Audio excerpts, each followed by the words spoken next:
I mean, I guess I assumed that like they made you go through college to get that. There's none of that. No, it is. They changed it because they realized that it was like didn't make sense. Yeah, but it was awesome.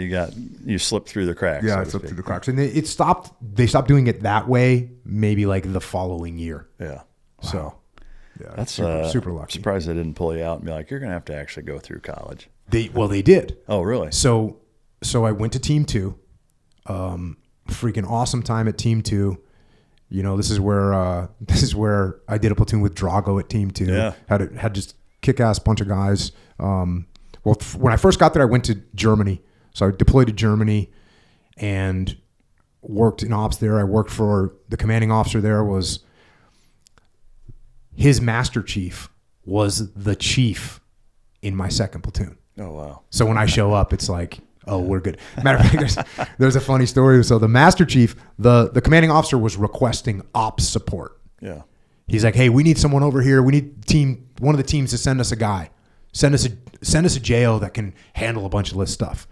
And so I get to Team 2 and they're like, hey, they need a guy overseas. And I'm like, send me. So they put my name on a list and they send over, hey, we're sending you this guy, Ensign Willink. And they're sitting, I heard this story later. And so my platoon chief, who's now the command master chief, they're sitting in a meeting and they say, hey, you know, we requested an officer from Virginia and they're sending us like an ensign. And he's like, what the hell? You know, what the hell is an ensign going to be able to do? They're not going to be able to handle anything. This is bullshit. And yeah, what the hell is this? Ensign Willink. And the master chief is like, hold on, did you say Ensign Willink? And they're like, yeah. And he goes, oh, this is the guy we want. He goes, get him over here ASAP. And so sure enough, I went over there and as soon as I showed up, you know, there was my old master chief who was a great friend of mine and who was a great platoon chief and who taught me a ton and you know, there he was, the command master chief who had a great relationship with the commanding officer. Now I became the commanding officer's freaking go, you know, we would go everywhere together. Yeah. And it was awesome. That's a trip. So, I mean, at what point did the Seaman to Admiral program say, hey, actually, you have to go through college? So I did that deployment to Germany, came home, did a workup and a deployment as an assistant platoon commander, got done with that, and then the Navy says, you got to go to college now.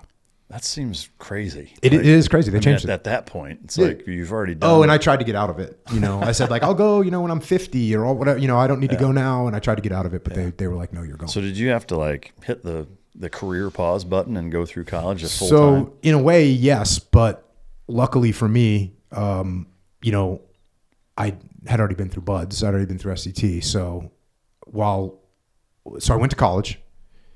And when I'm in college, the war kicks off. So when the war kicks off, of course, I call the detailer who was the guy that I was in Germany with. So he's like a friend of mine. He's a friend of mine to this day. Freaking great officer, great guy. I was like, sir, it's Jocko. Send me to a team right now. And two things. Number one, he told me years later, like, he goes, everyone called me. And I was like, yeah, Roger. You know, I used to think I was like the guy that called. No, freaking every team guy that wasn't. Every team guy officer that wasn't at a team was calling, going, dude, send me to a team. Yeah. I was one of the many, of course. But what he did tell me he goes, don't worry, Jocko, this war is going to last a long time. And I didn't believe him, of course, but he was right. And so when I finished school, I was finishing school, I said, you know, can you send me to a team that's deploying soon? He's like, yep. Because again, I worked my ass off for him. He trusted that I was going to do a good job. So he sent me to SEAL Team 7. Well, when I get to SEAL Team 7, the commanding officer there was my executive officer at SEAL Team 2, who I was like, you know, the number one AOIC and all that's good friends with that guy.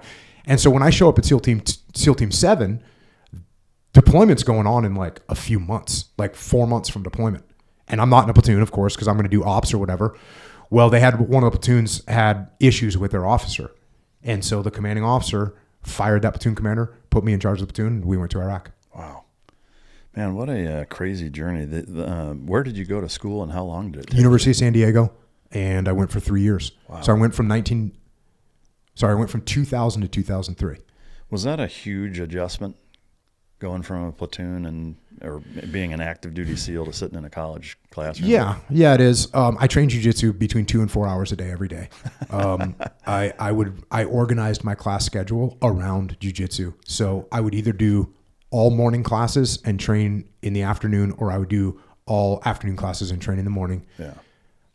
Like I said, this was when a guy named Dean Lister was on his rise, and I was his main training partner. And so we just trained every day. Wow. And just wars every single day. And I did that 7 days a week. Yeah. And so, when I was in class, I was like, okay, I'll sit in this class. And, of course I got competitive in class, and I didn't want the teachers to be able to ask me anything that I didn't know. So I studied my ass off and, got straight A's. What classes or what degree did you? I studied English. Up until that point, I mean, from the time you first came into the Navy until you went to college, you'd mentioned going out, always go out. Did you subscribe? Did you drink and hang out with the guys at that point in your career, or yes? Yep. So that it's not something that's foreign to you, drinking. Oh no. I was a freaking maniac when I was a young SEAL. Oh yeah. I mean, I think that surprises me to hear that. I mean, you kind of seem or come across like you just have always been kind of straight edge that way. Yeah, no, I was a straight edge kid growing up, and then when I got in the teams, it's like, oh, okay, this is what we're doing, cool. Yeah. And I was not mature enough to look around and be like, oh yeah, it didn't make sense when you were a 15-year-old. To me, drinking seemed bad, but when I got in the teams, I said, okay, this is what we're doing. This is what a good frogman does. Cool, I'm gonna do it. Was it like total rager? Yeah, I was a maniac. Yeah, I was a maniac. Yeah, I was. I never got in trouble. I always had a sixth sense. I always had a little part of me that was like, you need to get everyone out of here now. Really? Or you need to leave right now. Or don't go into that place. I always had a sixth sense. I never got in trouble. I'm trying to just confirm in my mind. Yeah, I never got in trouble. Yeah. But I freaking had an amazing time, dude. You're the richest guy in the world. Yeah. You're 22 years old, 21 years old. You're the richest guy in the world. They're giving you money, and your expenses are nothing, and your only responsibility is the team. Yeah. And so that's what you're doing. Yeah. Yeah. Oh yeah, I got after it. It's funny because like you're saying, so the guys that worked for me when I was a platoon commander, when I was a task unit commander, when I was a tradet, so that's like the last 10 years of my career, right? But they missed the E5 Jocko. E5 Jocko was a wild, freaking crazy young team guy, It's par for the course. Yeah. And I think the teams have changed now, I think, which is for the better. There's less of that culture. Yeah. Because it was definitely the culture. That culture was strong. Yeah. When I got it, and I'm sure it was still pretty strong when you got it. Oh, for sure. I mean, I came in '96, and I mean that from '96 to 2000, or even until 9/11, really, that whole element of being in the SEAL teams was a big part of it. It was like it was just kind of how it had to go. I do wonder if now it's maybe overcorrected a little too far that way, because I do think that there's a certain not just camaraderie, but almost like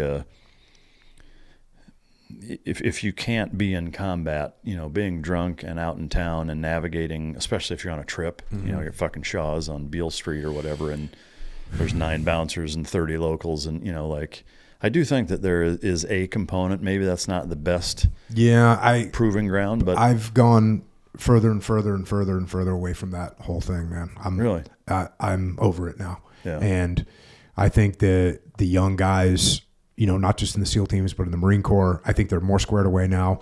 I think if you want to test your ability to overcome obstacles, like what I see young guys doing now is they go and do other things. Instead of going out drinking, they'll go out and freaking go rock climbing. They'll go out on big, hikes. They'll go out and do jiu-jitsu. They'll train. So they're doing other things that I think build as much camaraderie as going out and getting drunk. And it actually makes you a better SEAL or a better Marine or a better soldier. So it took me a little while to transition away from that. But when I look back now, and what's I should have picked this up was the leader that I told you about, the legendary SEAL that I told you about, didn't drink. Really? Ever? Nope. Wow. I mean, I've never been. He didn't drink when he was a plank owner at Dam Neck. Oh wow, that's almost unheard of. And he still, he had an incredible reputation as a SEAL, and I didn't pick that up, and I wish I would have. Yeah.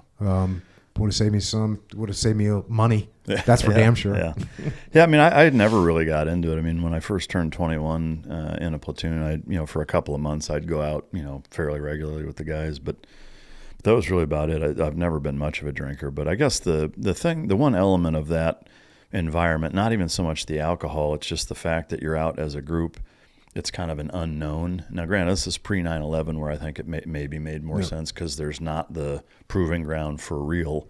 But it's like the closest thing you can kind of go through with your guys that's a total question mark. It's not a training exercise. It's not, whatever. And there's sometimes real things that happen that. Yeah, I would say go on a river boating trip for 3 days with your boys down the river or something like that, or go do an alpine excursion on skis and get up to altitude, and do something productive that's going to make you a better soldier, sailor, airman, marine, or frogman. Yeah, it makes good sense.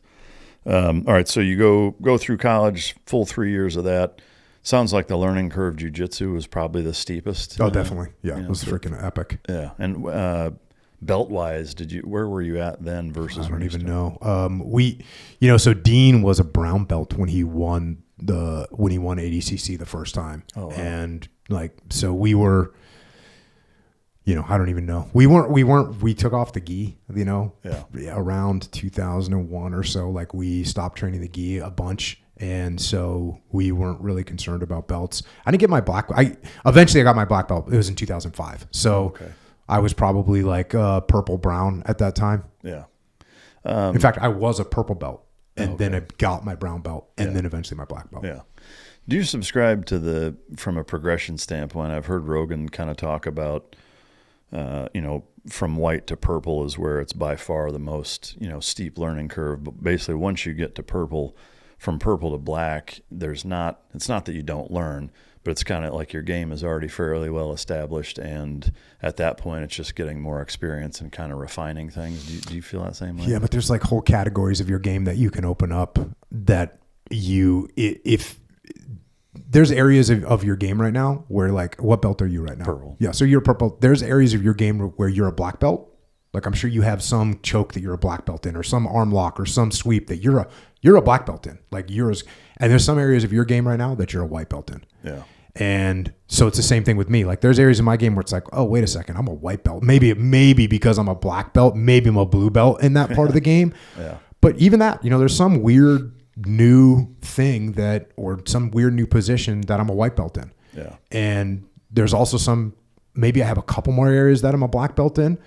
But you've always got to look how am I going to take these white belt areas and turn them into a blue belt, a purple belt, a brown belt, and a black belt. Yeah. And that's hard to do. Yeah. It's hard. There's a lot of moves, man. Yeah. There's an infinite amount of moves to try and become a black belt in. Well, that, and it's when you start a workout, it's like doing burpees instead of the shit you like doing. It's the stuff that you suck at that's not fun to practice. Is there a favorite submission that you have? Probably guillotine or Kimura. Yeah. Is there I guess a way that you would classify your game strategy wise? Probably counter-offensive. Really? Can you, I guess, kind of briefly describe? Just meaning I'm going to let you do what you're going to do, and then you're going to make a mistake, and I'm going to capitalize on it. Okay. It's like Floyd Mayweather, counter puncher. I'm a counter puncher. I know we're getting a little off track on the jiu-jitsu just because I'm a huge fan of it, and I know a lot of the listeners are, but has there been a person or maybe even a few people that, whether or not they're well known or, somebody, whether it's the brothers that came and trained here fairly recently or somebody that is fairly well known that you've underestimated the most? Has there, been somebody that stands out as surprising you with how capable they were more than you were expecting? No, man. I mean, you got guys like you mentioned, the Ruotolo brothers. I mean, they've been training since they were little kids. They're just awesome. They're dynamic. I get to train with a lot of people. I mean, Dean Lister, obviously I trained with him for so many years, and really was the grappling dummy for the evolution of leg locks. Yeah. And so I was very early in on all that stuff. But yeah, I don't underestimate anybody. Like these days you go and jump in with some random blue belt or purple belt that trains every day and is a savage. Like, yeah, it's on. Yeah. It's such an incredible sport. I mean, I know you've been probably single-handedly the biggest shift in the SEAL teams towards jiu-jitsu, I think, as a combatives, probably, by a landslide over anybody else. Is there anything that you have concerns-wise with jiu-jitsu as a combatives tactic within the SEAL teams, like from a big picture strategy standpoint? Any holes in it? Yeah. So one of the things, even as we were transitioning the combatives program, I never wanted to lock down any program. Like say, oh, we're going to do this certain jiu-jitsu combatives program, or we're going to do Muay Thai, or we're going to do, name it. What I wanted to instill was that, hey, everyone keep an open mind and keep training hard, and we'll evolve and we'll get better. And as people start carrying different weapons, as people start wearing different uniforms, as the body armor changes, as the gear changes, we will evolve, which is what we're supposed to do as people in special operations. So the biggest thing when we were going through that transition wasn't like, hey, here's what we should be doing. Here's the specific program doctrine of what we should be doing. It's like, no, what we should be doing is training to fight all the time. Yeah. And that was always the most important thing to me. Yeah. So because jiu-jitsu, if you took sport jiu-jitsu, there's all kinds of things that aren't good for combatives. If you take boxing, if you take Muay Thai, anything, they all have certain things that are not good for combatives. And the way you figure that out is by doing combatives and making sure that you're continuing to train in a realistic manner that is going to be close to what your operational skills are going to be like as well. Yeah. Do you cross-train any striking, boxing, Muay Thai? And anything like that? I did a lot when I was younger. So in those years, when I was training jiu-jitsu every day, and I trained boxing and Muay Thai. Yeah. And so I did a decent amount. Yeah. Because I was training MMA a lot too. Yeah. So, and then all the way up through the probably prior to 2010, I was still training MMA fighters and sparring MMA fighters. Yeah. So you're not sparring MMA fighters unless you know how to stand up, unless you know how to box and do Muay Thai and wrestle. So I did, and I've sparred a lot of rounds. Yeah. And I'm nothing special, but I did train a lot of it. Yeah. At that time, did you ever consider competing in MMA?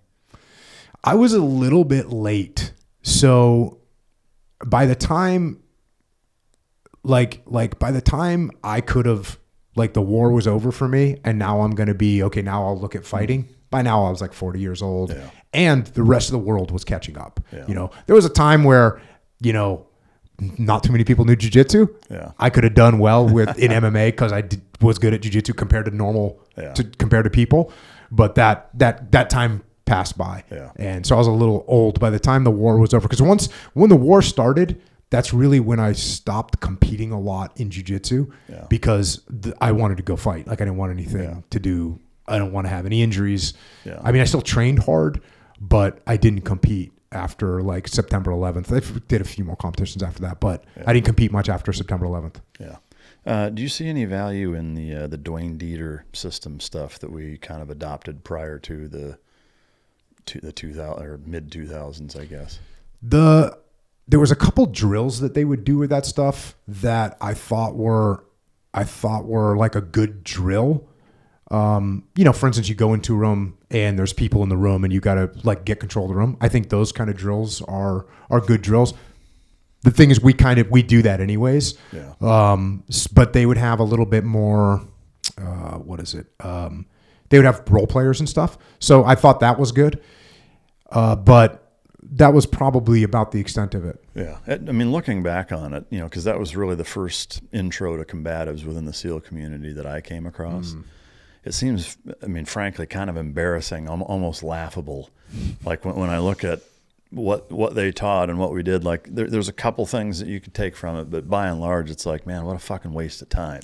Yeah. It was interesting because very much like traditional martial arts, there was the idea that like, hey, if I hit you in this, pressure point, you're going to fall down. Yeah.